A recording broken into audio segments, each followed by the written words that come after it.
Oh, youch. What just happened? Well, Jesse, by rubbing your feet on a furry carpet, you gain extra electrons, which made your overall charge negative. When you touched the neutrally charged doorknob, those extra electrons from your hands transferred over to the doorknob, causing that tiny shock that you felt. So this all happens because of static electricity. However, static electricity is more than just that tiny little shock. So, what is static electricity? Static electricity is the accumulation of electrical charges on an object. However, there are three very important ways that objects can gain these electrical charges, which are friction, induction, and conduction. So, how does the three ways objects gain charges happen? Well, before we learn about the three ways of charging objects, we need to understand the basics.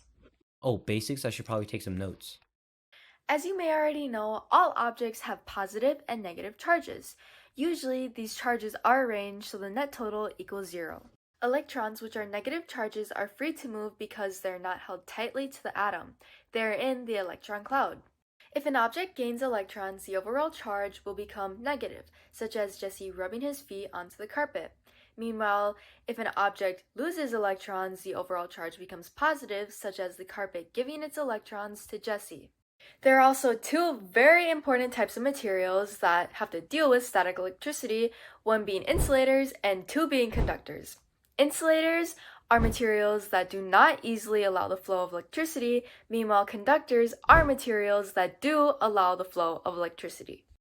Some examples of insulators are rubber, wool, and plastic.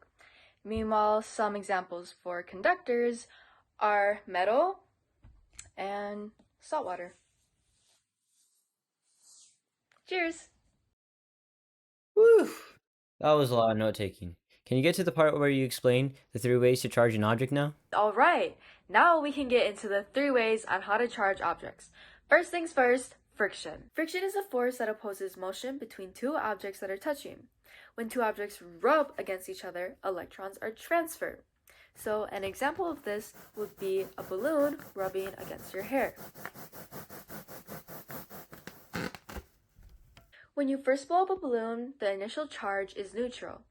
When you rub the balloon onto your hair, it produces friction, and the friction created by this rubbing transfers the electrons from your hair, which is a great electron giver, to the balloon.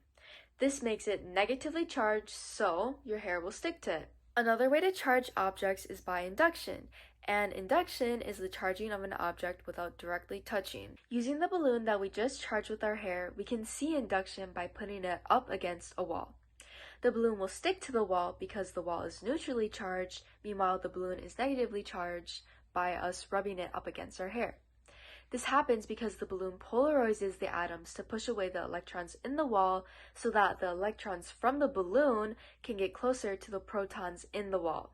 This is caused by the charges rule, which states opposite charges will attract and like charges will repel. And finally, the last way to charge objects is by conduction, which is the transfer of electrons through direct physical touch.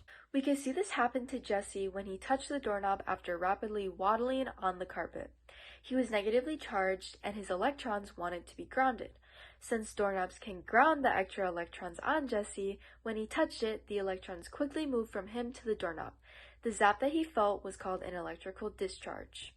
Overall, static electricity is more than just getting zapped by your doorknob. However, you need to remember that the basics of static electricity play a significant role in understanding the movement of electrons between materials.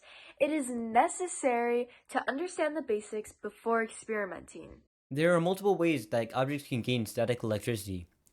By friction, like the balloon and the hair. Induction, like the balloon and the wall.